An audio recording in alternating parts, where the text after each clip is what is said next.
આમ આદમી પાર્ટીના અરવિંદ કેજરીવાલની નજર અત્યારે હાલ ગુજરાતના રાજકારણ ઉપર છે।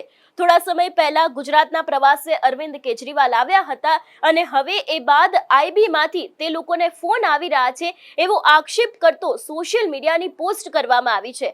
આખો આ મામલો શું છે, પોસ્ટની અંદર શું કહેવામાં આવ્યું છે, આ દરેક વિષયને લઈને વિગતે વાત કરીએ। નમસ્કાર, હું હંસિની અને તમે જોઈ રહ્યા છો નિર્ભય ન્યૂઝ।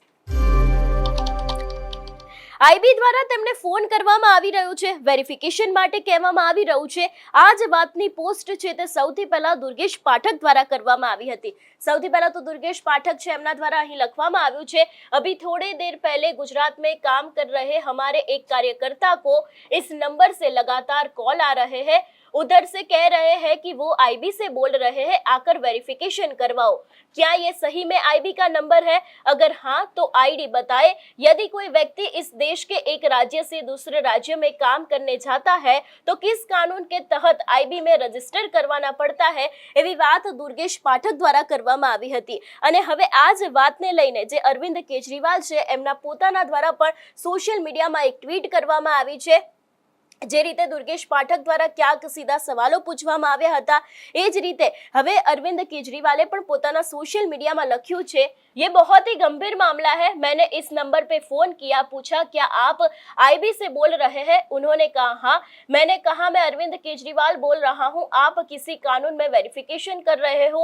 उसने फोन काट दिया, उसके बाद से फोन नहीं उठा रहे हैं। એવી વાત છે તે અરવિંદ કેજરીવાલ દ્વારા કરવામાં આવી છે। એટલે જે રીતે દુર્ગેશ પાઠક દ્વારા આખું આઈબી દ્વારા જે ફોન કરવામાં આવી રહ્યો છે, જે ફોન નંબર નોટ કરવામાં આવ્યો હતો પોતાના ટ્વીટમાં, એ જ વાતનો જવાબ હવે અરવિંદ કેજરીવાલ द्वारा આપવામાં આવી રહ્યો છે।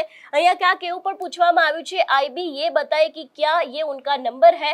आईबी की तरफ से हमारे कार्यकर्ताओं को ऐसे बहुत फोन आए हैं, आप सब लोगों के इस नंबर पे फोन करके पूछो कि क्या ये कानून में एक राज्य से दूसरे राज्य में काम पर जाने वाले नागरिक को आईबी के पास वेरिफिकेशन करवाना होता है। अगली बार जब मैं गुजरात आऊंगा तो स्वयं आईबी ऑफिस में जाकर उनसे पूछूंगा। गुजरात के किसी भी कार्यकर्ता को अगली बार आईबी से फोन आए तो उसे सोशल मीडिया पर डाल दे ताकि जनता भी यही सवाल पूछ सके। એવી વાત છે તે અરવિંદ કેજરીવાલ દ્વારા કરવામાં આવી છે। એટલે તે લોકો જ્યારે ગુજરાતના પ્રવાસે આવ્યા હતા, આપણે જોયું હતું કે આખા નર્મદાની અંદર જે રીતે આખી યાત્રા કરવામાં આવી હતી અને એ બાદ અત્યારે હાલ આઈબીમાંથી ફોન આવી રહ્યા છે એવી વાત પણ તેમના દ્વારા કરવામાં આવી છે। અને અરવિંદ કેજરીવાલે આ જ સમગ્ર મામલે અહીં વાત પણ કરી છે કે હવે જ્યારે તેઓ ગુજરાત આવશે ત્યારે સીધા જ આઈબીની ઓફિસે જશે અને આઈબીની ઓફિસે જઈને તેમના દ્વારા જે રીતે આખી આ પૂછપરછ છે એ ત્યાં જઈને તેમના દ્વારા કરવામાં આવશે એવી પણ વાત અરવિંદ કેજરીવાલ દ્વારા કરવામાં આવી છે। એટલે એક તરફ ક્યાંક ને ક્યાંક સીધા સવાલો છે તે પણ અહીંયા ઊભા થઈ રહ્યા છે અને અરવિંદ કેજરીવાલનું પણ એવું જ કહેવું છે કે જે રીતે અહીંયા લખવામાં આવ્યું છે કે આજે ફોન કરીને એવું જ પૂછવું છે કે આવો કાનૂન કયા રાજ્યમાં છે કે એક રાજ્યમાંથી બીજા કાનૂનમાં રાજ્યમાં જાય છે, માફ કરજો, તો પછી એ લોકોને આઈબીની પાસે વેરિફિકેશન કરાવવું પડે છે એવી પણ વાત ક્યાંક અરવિંદ કેજરીવાલ દ્વારા કરવામાં આવી છે।